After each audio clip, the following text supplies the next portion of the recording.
You ready? You ready? Yeah? Can you hear me? I can't hear you. Oh, you're all muted. Yes. Oh, good. Yeah, Paul, nice to see everyone. Uh, uh, is there anyone new here, or can you see if anyone has raised their hands or something? No? Well, Doesn't look like basically, anyone's new. all right, so again, this is a talk framed around the idea of non-duality, which has a direction which is negating what is taken to be so, so that what is so becomes obvious, not to what's taken to be so, but as what's so. Yeah, this is one of the sort of warnings that's needed. That activity of selfing will make an objective self and attempt to study and know that objective self in the pursuit of wanting to escape from that self or just leave some of its qualities behind, not knowing that self can't get out of self. So a lot of people look at non-duality as a place they want to arrive at, but they're not looking at where they're situated. Yeah, which is duality. So the whole part is non-duality is negating duality, and you and I, as we're appearing and operating, are an aspect of duality. So it's negating the you and the I, in a sense. Not the I am, but the you and the you. Yeah, it's negating that, because the you that we think is a long-lasting, independent, separate thing, let's say, isn't, first of all. And even in that case, there's a subjective experience being framed as being an object, which is a dualistic format. So what non-duality doing is negating the exact person that we're thinking ourselves to be. Yeah. So that the whole, it doesn't play a giant role in all this, you see. You're not going to arrive there. I mean, as it says in one of the, it's translated in a lot of ways, but there's a famous little saying which is gone, gone, gone to the other shore upon arriving on having never left. Yeah, so what is it that believes what we are is in another shore? Yeah, what is that believes it has to travel over the seas of spirituality to arrive at the other shore, when arriving at the other shore and having never left? Yeah, so basically, do you need a map for the shore? You don't need a map. What you need to do is look at what you're not. Yeah, there's nothing there that's comprised. It's an activity that implies something. You'll never see it, because you'll never see what you're not, because you're not. It doesn't exist in a way. It appears to exist in our dreaming. So you were so used to starting from Paul and traveling as Paul, even to the extinguishment of Paul. The main aspect of that whole path or journey to extinguishment is Paul. So it's getting reinforced in the desire to make it absent. Yeah. So I don't know about you, but you're gonna run into this wall sooner or later. I mean, seriously. Because what can failed systems show you? They're failed. Yeah. Yeah, they're failed. Why can't you look for what you are? Well, you can if you were something else, but you're not. Yeah. Why can't I attain reality? Because being ourselves reality, wanting to attain reality is a way of disguising the fact that we are reality. Yeah? Now, do you agree with it or not? But that's the conundrum that's said in thousands of ways in the framing of non-duality. Yeah? Like the seeker and the sought is condensed into the seeker is the sought. Yeah? So it takes away from the whole subject object, the seeker and the sought. It says the seeker is the sought. That's it. Yeah. Obviously, you don't believe that because then, well, the you does. The you is the representation of a non-believing of that. And so that you, being what we are, is being used to look for what we are, and all we can find are concepts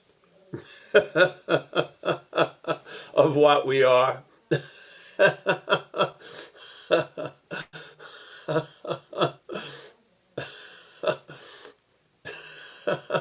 We have a statement in recovery, there's tons of evidence for a person in addiction that they're not managerial quality in a way. Yeah, life has shown to them thousands of times, but the way the head avoids that judgment day, it says, well, if I only manage better, then it's probably going to work out. So the failure of the system arises and tells you, well, we're not completely failed yet. There's still hope. And then so on it goes and goes and goes. I mean, what person did a one-day retreat and it stayed there? What one person? Yeah? No, it goes for a weekend, then a week, then 3 weeks. And then I ran into so many Western guys who took the robes in Thailand and then they just got out of there after a year or two. They made a vow and then they realized this sucks and then they split. Yeah.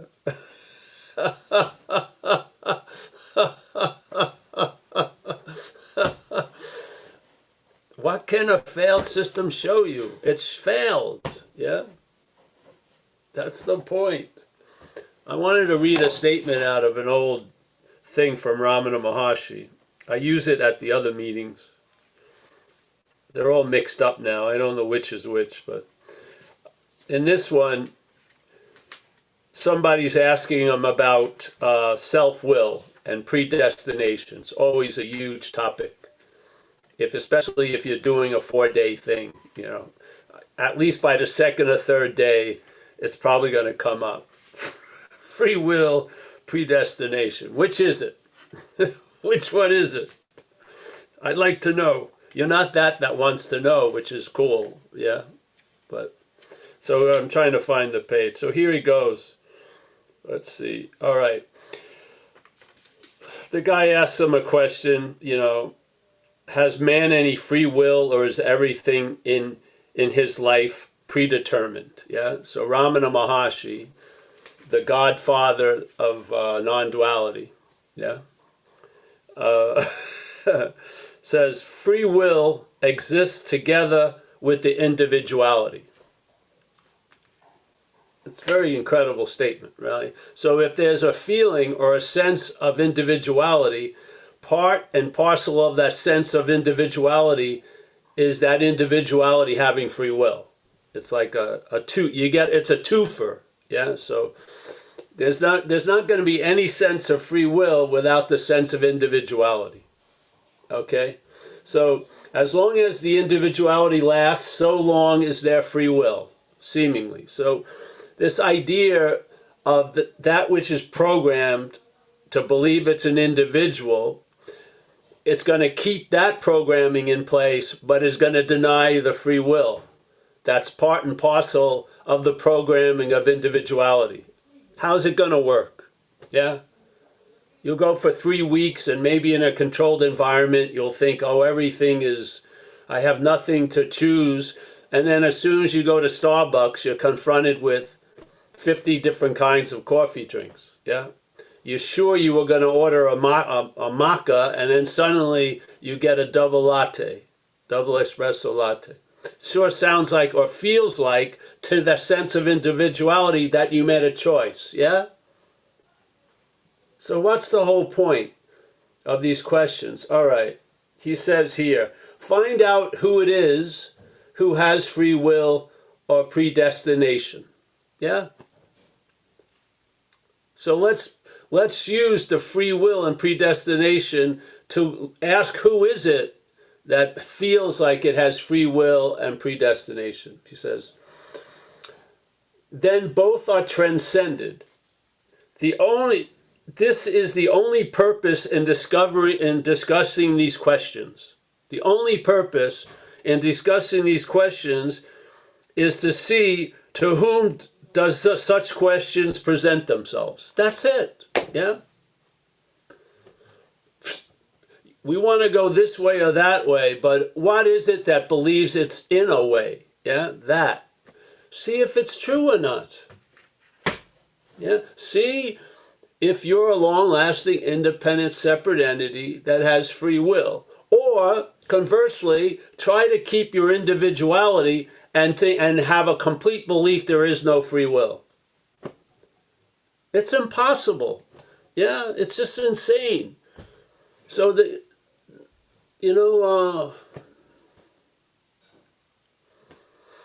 it's just the same invitation. We don't we can make up the time for the dinner because you're at the dinner, yeah? The invitation isn't that you got a dinner to go to next week, is for you to hit and then see that you're at the dinner. That's the invitation, yeah? So,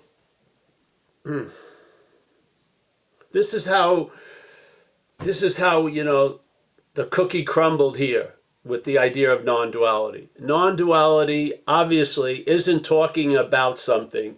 It's talking about this activity of duality. There's no thing or no thing called non-duality. It's a negation of something that we believe is happening. Yeah? Why is the negation necessary? Because what's believing in duality is what non-duality is the essence of. Yes? We are reality. Being ourselves reality, the greatest mystery is reality, being ourselves wanting to attain reality. There you go. That's the invitation. Yeah? Yeah. If you want experiences, it's probably not a good place to come. Yeah? Hopefully you see the limited effects of experience. It comes and goes. Yes? You can have thousands of experiences. You can have thousands of spiritual experiences. They don't produce a spiritual awakening because you are awakening. You are that. Yes? You are that. They can be claimed by what you're not to imply to it that it's spiritually awake, but it being spiritually awake is impossible. Yeah? That's the beauty of it. The beauty of it, you can't get it.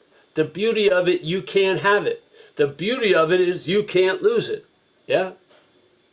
So I hope you've hit the point and beyond it of just the frustration of trying to find what you can't find because you never lost it. Yeah? Like that lady with the necklace, and she just assumes that she's lost the necklace, not even checking it out if it's there or not, and goes on a giant journey to find the necklace again. And then one day someone just has pity on her and says, hey, feel your neck. She feels the neck, and there's the necklace. But the interpretation is, I found the necklace. Yeah? Because the prior interpretation is, I've lost the necklace. So when she felt she lost it, which wasn't true, she was bummed out. When she felt she found it, she was blissed out. But she didn't find it or didn't lose it. So the effects are what they talk about in the Course in Miracles, causeless effects. Dreaming, yeah? She dreamt she lost the necklace. She did not lose the necklace. So the being bummed out was produced by a belief that she lost something she didn't lose. And then, conversely, the joy that she finally has, which is probably going to be very temporary, in finding the necklace is based on the fact that isn't a fact that she lost it. What is that but uncaused effects? What are uncaused effects? Dreaming. If I'm bummed out because I lost something and I didn't lose it, yeah. So the cause of my being bummed out was I lost something, but I didn't lose it. What's causing the bumming out? The necklace is still there. What's causing it? There must be some powerful mojo going on that we can believe something isn't so and feel completely bereft of its presence when it's completely here, available at all times, with no requirement necessary. And then again, we can find great joy when we return to the Godhead, which we never left. Yeah? What is that but dreaming? And what could do that dreaming? What could be that dreaming? Yeah?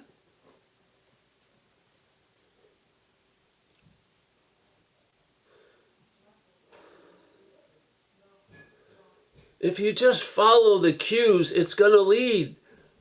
Just like Ramana said, he uses the capital S self to mean everything. And basically, the idea of asking that subjectiveness, who the hell it is because he completely believed that everything will go back to self. So follow, instead of going this way, go this way. And you can't miss it. And you're going to see that you are what you've been looking for. You are what you're looking for. As St. Francis said, what's looking is what you are looking for. They don't have to be true to you. They're true as what you are. Yes? I watch so many people go through the charade of, subtly trying to get it, trying to get it.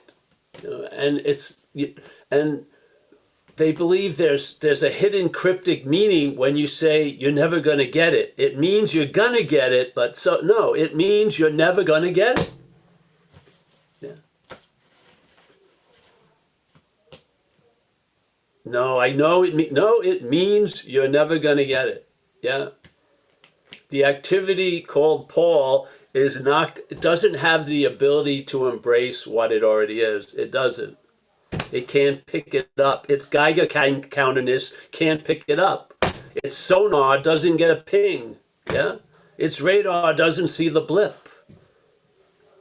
The brain of this body is interpreting to the body of which it is a part, as the Course in Miracles says. Yes? We're relying on this brain, and this brain is relying on the assumption that it's a body. Yeah? How is that body going to become an unbody as a body?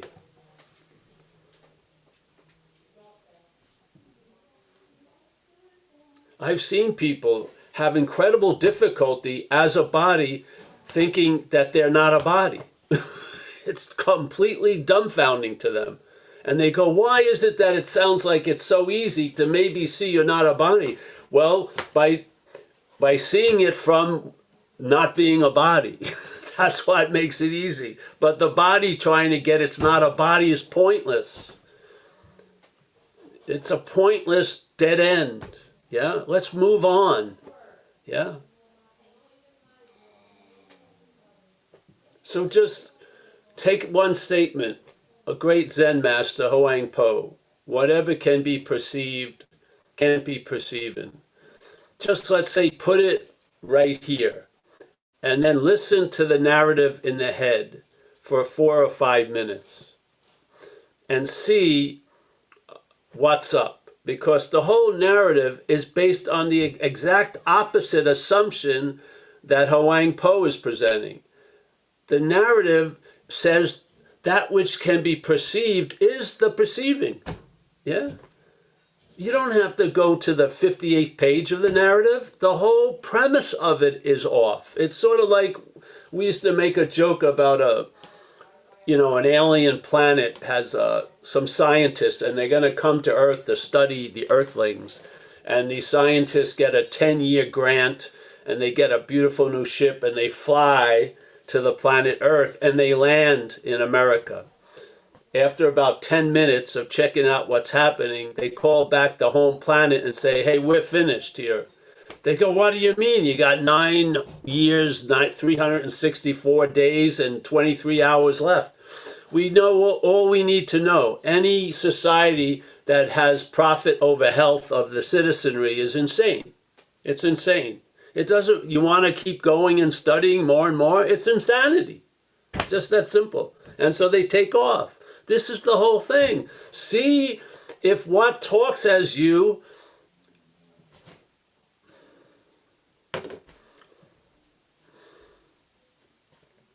is you, you know?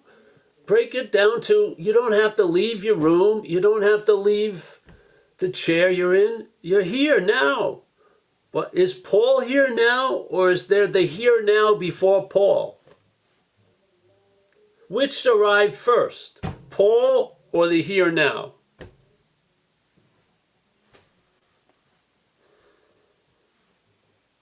It's obvious that Paul is an afterthought. Yeah? Paul comes way after a lot of activities. The first one in time by the mental state is the claiming of what's going on to point to this edifice, this image, this idolatry it has.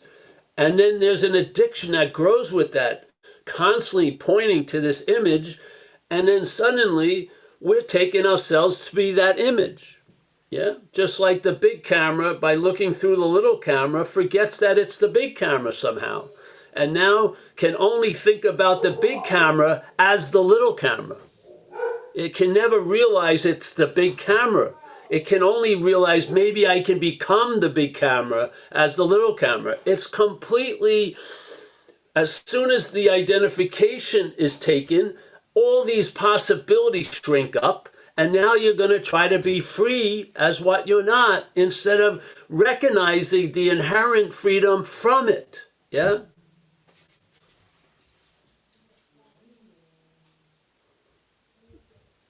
I don't care. I don't care how bad it looks.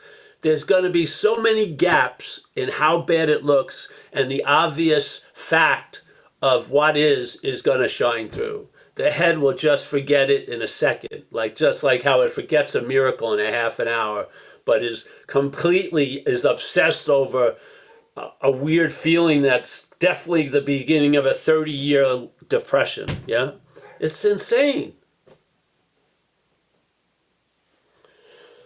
Yeah, so, and everything that ever happened had value because it led seemingly to this. What can a failed system show you? It's failed. Beautiful. Yeah. So, happy Tuesday.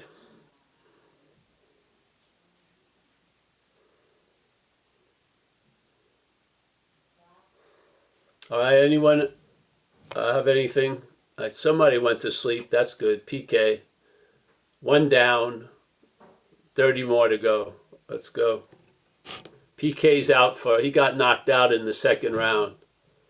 Yeah, there you go. It's good. Rhoda has a question. All right, Rhoda.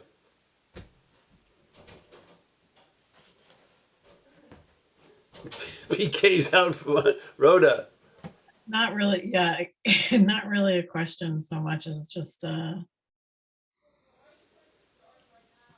just extending appreciation right now, because this message has been very confusing for a very long time, and in the last few weeks is now starting to finally feel, I don't know, I guess I've stopped looking from the thing that can't know what it is. And that has made a huge difference. And I'm just noticing the more time spent just paying attention to this instead of that craziness that keeps going, the lighter everything just seems to feel. So I just wanted to mostly just say thank you, Paul, for for just showing up over and over and over and over and basically telling us the same thing over and over and over and over. Thank you. Yes. Yeah. Thank you, Rhoda. It works, you see. A lot of times in life, the poison, if it administered in the right amount, is the cure. Yeah. So repetition is helpful. Yeah, it is. The head repeats constantly all day. Yeah, seems to have worked for it. So now you use its little modality on it. Yes, that's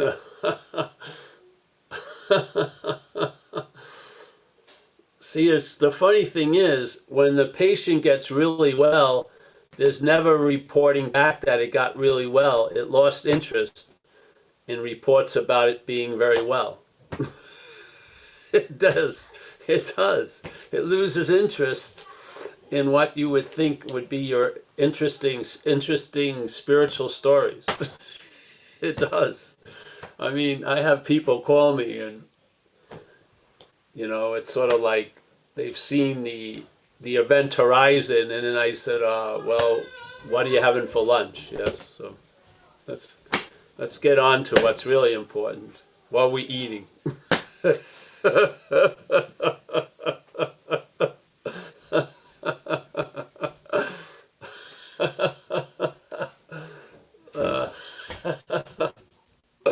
Yeah, I don't know. Thank you, Rhoda, very much. Appreciate it. It's not a bad investment, like once a week, 4:30 Pacific time, Tuesday.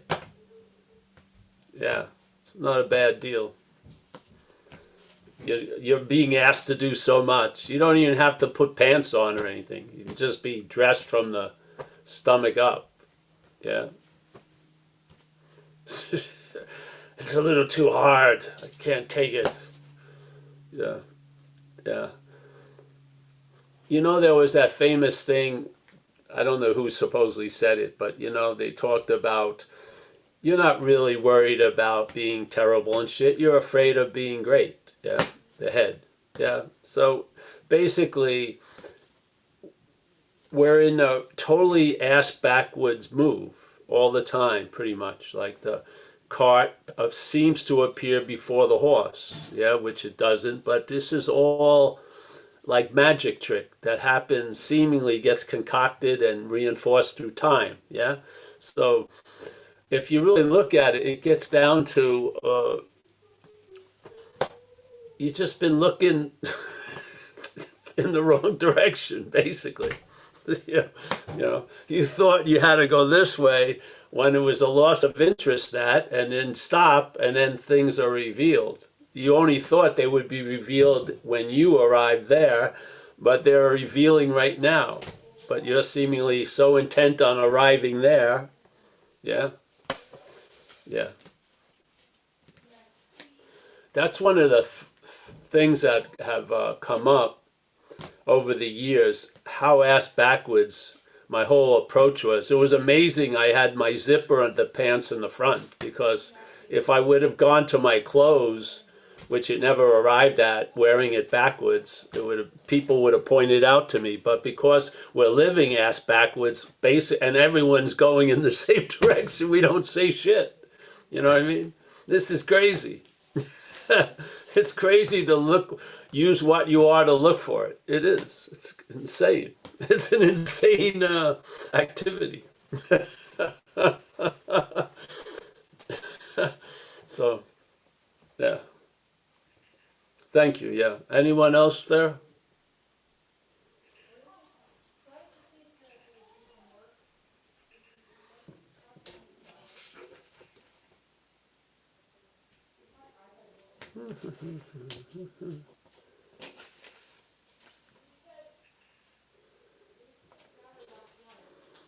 No? Oh, great. Anyone else have anything to say?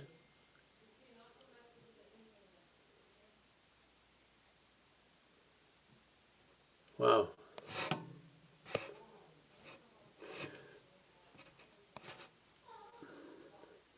Does everyone get a lot of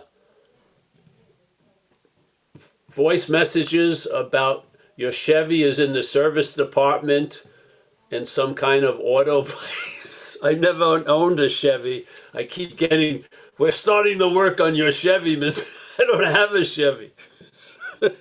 Keep getting, I don't, constantly either, whatever. Your Wells Fargo account. I don't have a Wells Fargo account. What the hell?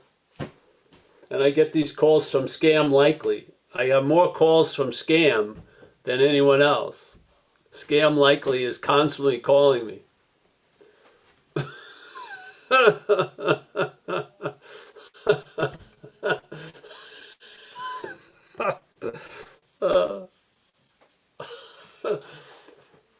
Mr. Hedderman, no, he says, it's just they think you're a phone number, right? The phone number has a Chevy and it's going to be, the transmission is going to be taken out of it.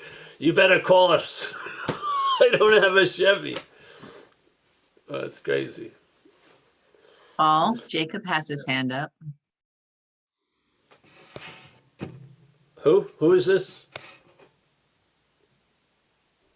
Oh, Jacob? Jim? Jacob. How are you, Jacob? Hey, Paul. This isn't as much a question, more as just want to get your take on something. I recall Idris Shah talking about Westerners and their spiritual experiences, and often the case is that what they believe is that spiritual experience is more often than not an emotional experience or some type of maybe even a form of embarrassment or even like kind of group mind, or also maybe an experience of the intellectual variety. Can you speak on that at all? Well, anything can be anything really in dreaming. So, yeah. So, yeah. You know how people have a difficult time telling the difference between being excited or nervous. Yeah. Right. I mean, we're so yeah. So that's all I can say about it. Yeah. The thing is, something gets claimed by the mental state quickly, and then the mental state uses it almost as a reflective surface to picture itself. Yeah. So the bigger the event, the better the bigger the picture of yourself after claimed. Yeah. And in certain people, certain topics mean a lot more than other topics. In my case, spirituality meant a lot more than a lot of other topics. So the head was looking for big reflections out of spiritual activities. Yes? Unbeknownst to the battery in the vehicle for all the shenanigans, seemingly. Yeah? So, yeah. A lot of times there's a seeing for sure, but then the seeing is claimed and it turns into something else. Yes. So what the seeing would reveal just through the seeing of it, when it's made into something else by the head. Yeah. So you would believe that, all right, it's got to be the the most outlandish number of peak spiritual experiences I must have can only be 10, how many more? But now people have 55, 70, nothing's happening. They thought a peak experience, yes, would, like a critical mass would occur, but it doesn't necessarily do anything, yeah? Because everything gets claimed and then is framed in the dreaming, yeah? That's why I like to call it dog shit awareness, yeah? Yeah, simple, just the sense of onness, there's a presence there, yeah, that doesn't indicate any absence, yeah. That I am is I am. It's not I was I am last week and I'm gonna be I am next week. It's I am that I am, yeah. So that has a when that becomes obvious, it really puts in what comes and goes into a very highlighted contrast. You really see, let's say, a lot of the things they would teach you in Buddhism 101, why things aren't that satisfying is because they don't last. Yes, they're inherently empty and all this stuff. And so you get a real feeling of what you used to maybe intellectually understand. That's what I believe non-duality does. It illuminates an understanding that brings in all the misunderstanding into stark contrast. Yeah, you really see a lot about what you're not. Yeah, yeah. So, yeah. I don't know if that was directed to your question, but that's how it came out. Thanks, Paul. Yeah.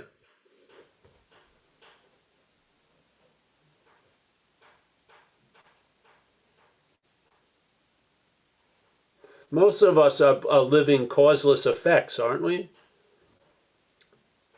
The head is thinking about something that's not happening, yeah, and it's producing effects in our experience now. But they're causeless effects, yeah, because there isn't anything happening.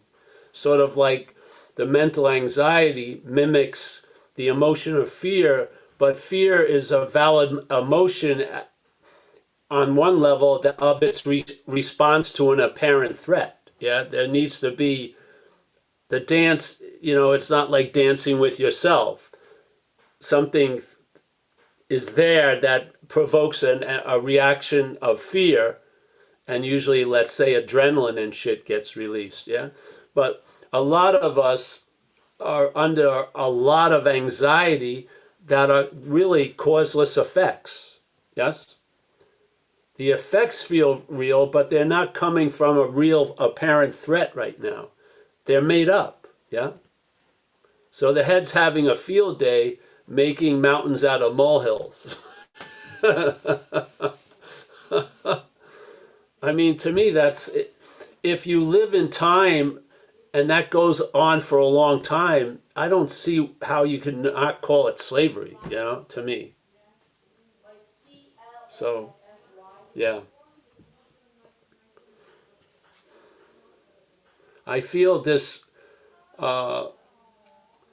this sense of always onness gives you a pretty good read on what's not happening. Yeah, you can really, a strong distinction grows between what's happening and what's not happening.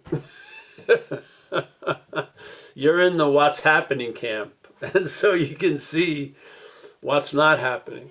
Yeah, yeah, yeah.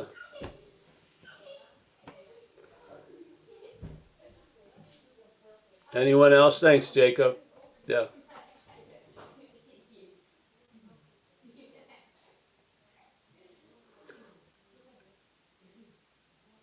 Inca's going to keep coming. Yeah. There she comes. Yes. Come on, Inca. I'd like to say hello to you anyway. I've been sitting here holding my tongue. I mean, I keep coming, and I mean, believe it or not, you're starting to make sense to me. There you go. And repetition is the key. Yes. I really Yeah. believe that. I really believe that. And yeah, I keep coming. and thank you for doing that. Well, I thank you for coming. Yeah. I'd miss the the Inca square. But that's the point, I have faith in the message. I've watched it work. Yeah. This wasn't, we didn't have a plan with this. Yeah. It just happens through, having some relief and being compelled to share it with recovery groups because I come from there. And then it just went where it's gone. And over the years, I've been used for this function, this seat assignment, quite a lot. And there's been, some long-term observations that have taken root. And the way it's presented through this situation works. I've watched it,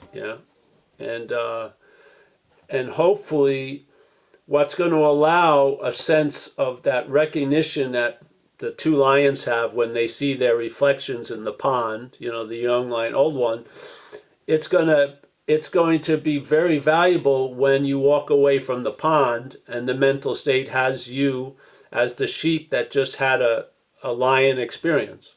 Yeah, this will extend from the pond to your whatever aspect of life you're going to be walking into. Yeah, because we can't all be looking at the pond all day. Yeah.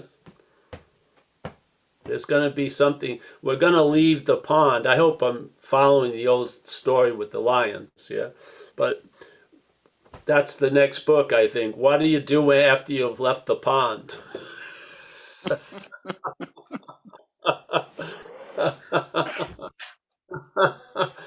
Yeah, because a lot of people have the free sample. They do, don't they? They do. You get it. It informs you like a shock, like a lightning bolt. And yet then life seems to continue and things go on. And without the warnings about the mental state, when you find yourself in the glove as the hand, you're taking yourself to be the glove in the glove, yes? It has you, yeah, it's already... So you're working to try to get out of the glove, but as the glove, you don't see the second aspect. Yeah? What we're trying to get out of, we're looking from in the pursuit of trying to get out of it. Yeah? Yeah. So to me, the responsibility of the message is not just to see the reflection in the water, but to pass on warnings so that people can catch the thief, yeah? Because when it enters you, and if you keep calling it you, it has carte blanche, yeah? It's established again. Now you're the sheep looking for lion peak experiences, yeah? Yeah, so I feel the more important aspect of the message is the warnings, yeah? Of how what we're not gets reasserted and the habit of it, and to see that there's no volition involved in it. There isn't a one who's doing the selfing. There's selfing that implies there's a one. Yeah? Right. Be very clear about that, because the head always wants to turn the selfing into something that I'm doing. And now you have guilt for selfing all day. This is the insanity of the freaking system. It just regroups and places itself in the primary point. Yeah, you got to keep pulling out the rug in a repetitive manner, and then it doesn't dare to step on it after a while. Yeah, because it gets pulled out, it gets pulled out, it gets pulled out. It doesn't have to go on infinitely. It's going to take what it takes. Some people whack, some people have it repeated, and then it gradually sets in. It doesn't matter, because the fact of our nature is we're not of time. So quickly or slowly, yeah, when it becomes clear, it's always been clear. It doesn't matter about the time. Yeah, yeah. So, all right, Inka. Nice to see you. Nice seeing you. Anyone else there?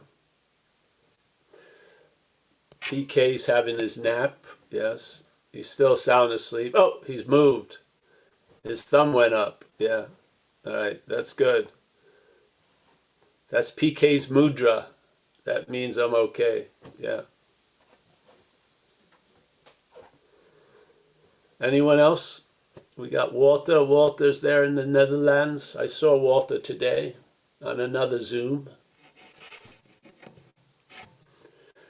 If that's it, anyone, we got a few minutes to go. 13 long, drawn out freaking minutes.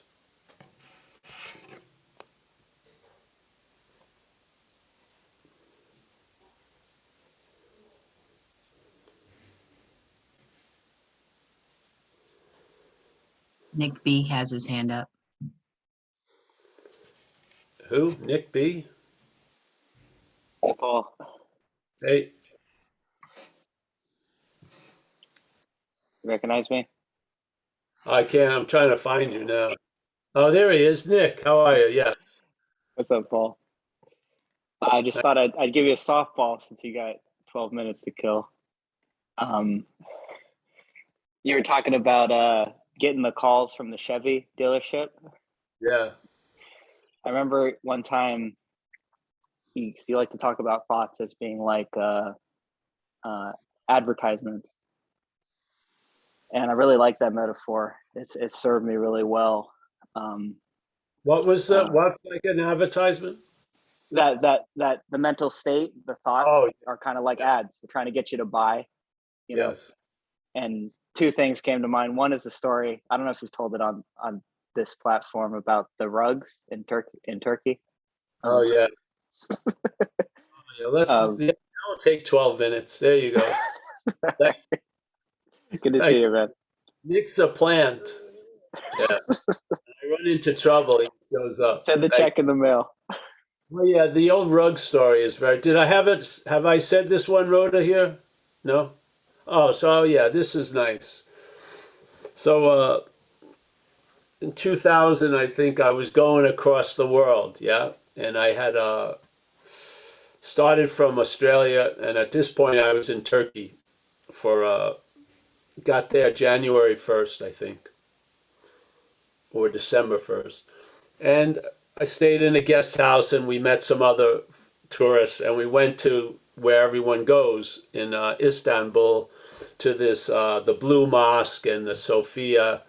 And so we were walking around and obviously Turkish people could tell we were tourists. So this guy, very well-dressed guy, came up with a suit and tie, spoke impeccable English, said, I'd love to show you. And so I'm usually suspicious, you know what I mean? But I said, all right. So he went with us to the Blue Mosque and the Sophia. Then he took us to this building, knocked on this side door. It was a brick building. And a guy that looked just like him basically opened up. That's the last we saw of the first guy. And this other guy ushered us into a rug emporium. Yeah, beautiful Oriental rugs. And when you walked in, they'd ask you who you are, Mr. Paul. And they said, you want to have a Turkish coffee or some apple juice or something? All right, I'll have apple juice. So they get you sitting, and then the whole show starts, where they start bringing out these rugs, and they're incredible. Yeah, and they're throw them around, they're throwing them, and they all have suits on, very, very good and incredible. And then you still sit there. They said, you want another coffee or some apple juice? Oh, I'll have some more apple juice. And they keep going, trying to sell you rugs. But the thing is, I didn't have a house or a floor, Floor. So I had an immunity to rug buying because I would have nowhere to put it. So I could, and they were great. But there was no way I was going to buy a rug because I don't have a house or a floor. I'm traveling around the world. So then they started trying to convince me they could fold the rug up and put it in my backpack. And I'm not going to go to Thailand with an Oriental rug in my backpack. So no matter how great the advertising was, I wasn't going to buy a rug. Yeah? That's the message in a way. The message is you recognize something. And in that recognition, you have a newfound immunity to all the advertising because you're not wanting to buy the product because you are the product. Yeah? You are the product. So it was incredible. I was in there for 3 hours because I liked the apple juice and it was an incredible show. But I could have been there 30 years and I wasn't going to buy a rug. It didn't matter. There was no way I was going to buy a rug because I had some knowledge that I didn't have a house or a floor. Yeah? So this is the whole point. Like a time I was in India with a man, Ramesh Balsekar, and he was talking to me because it was my first day there, and that's how they used to set it up. And he illuminated some ideas, and not got with this idea of a personal presence and impersonal presence. Yes.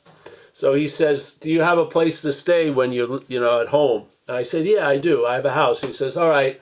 When you go to work, do you have to keep remembering you have a house?"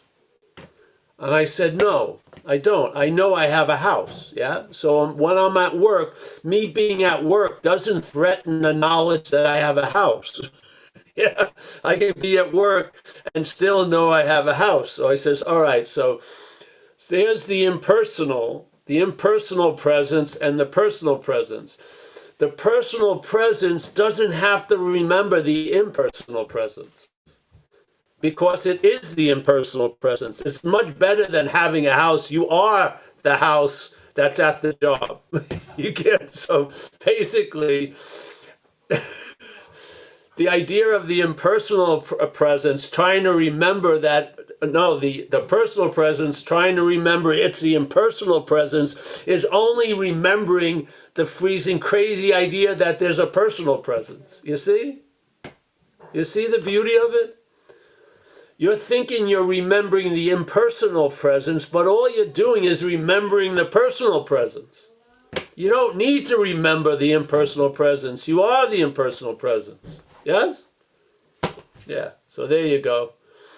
We got 6 more minutes. I should have dragged on. Well, yeah. I went back to that rug emporium, and I did buy a rug. No, I didn't. Only after I got a house. So yeah, I hope it gets through, and like someone said, I'm only speaking about the same thing for 20-something years. It's amazing. Yeah. It's like, instead of one album called The Love Supreme by John Coltrane, every album is the Love Supreme album. Every one of them, a Love Supreme. Just in Monte Carlo, a Love Supreme. Dover, New Jersey, a Love Supreme. Awakening Together, a Love Supreme. There's no Together in Awakening, a Love Supreme. A Love Supreme. It doesn't matter what it says on the album cover. It's the song. Yeah.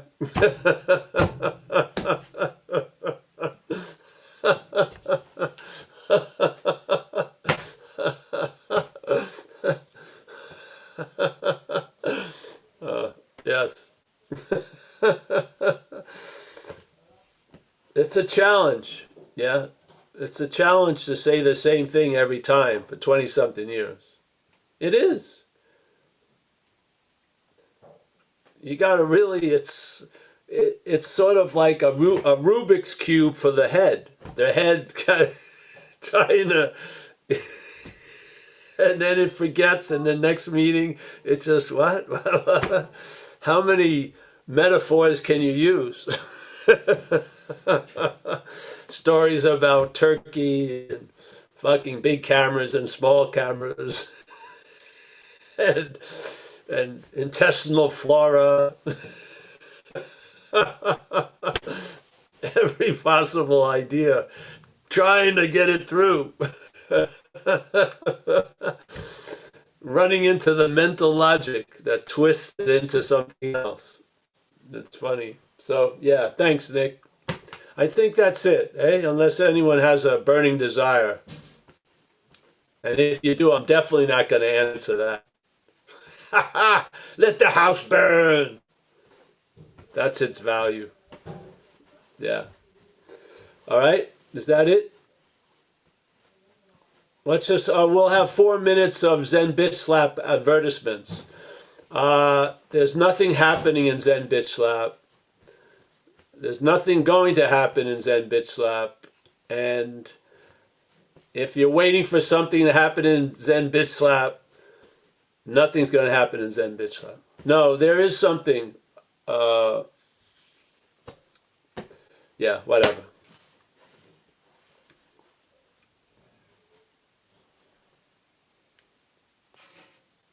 So can we say goodbye now? PK's up. He's had his nice sleep. Yeah, let's say goodbye. Nice to see you, PK. Yeah. That's the best way to receive the message. Having the mental state unconscious.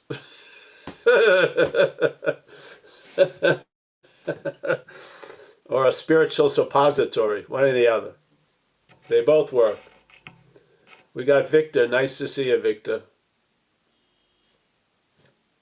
Oh, Walter. Walter's here too, from the Netherlands.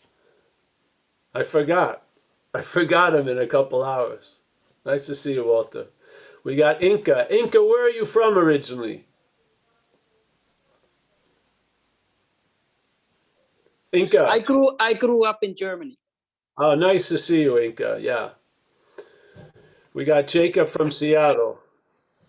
We got Rhoda. I don't know where she's from, but there she is. He doesn't know where she's from either, but probably from the unconscious mental state. Yeah. We got Alex from the Hudson Valley. Yes, she's been doing her nails. She's yes, just having a prince-like day, a princess-like day. Yes. We've got oh, Nick. Always great to see Nick. Yeah. Who else? We've got Anne and Martha. There, I see a picture of them. Linda, Sally, Jackie, Glenda. Oh, Glenda. Oh, there she is. Thanks for appearing, Glenda. Nice to see you, honey. We got 88 ATT radio computer. Right. And we have our lovely, the lady who runs the whole show. There she is. Yes? I'm not going to say her name. I could be wrong, so I'm just going to let it just go into silence. Yes. There you go. So thanks, everyone. I'll see you next week, I hope. Yeah? Yes? See you, everyone. See you, Nick.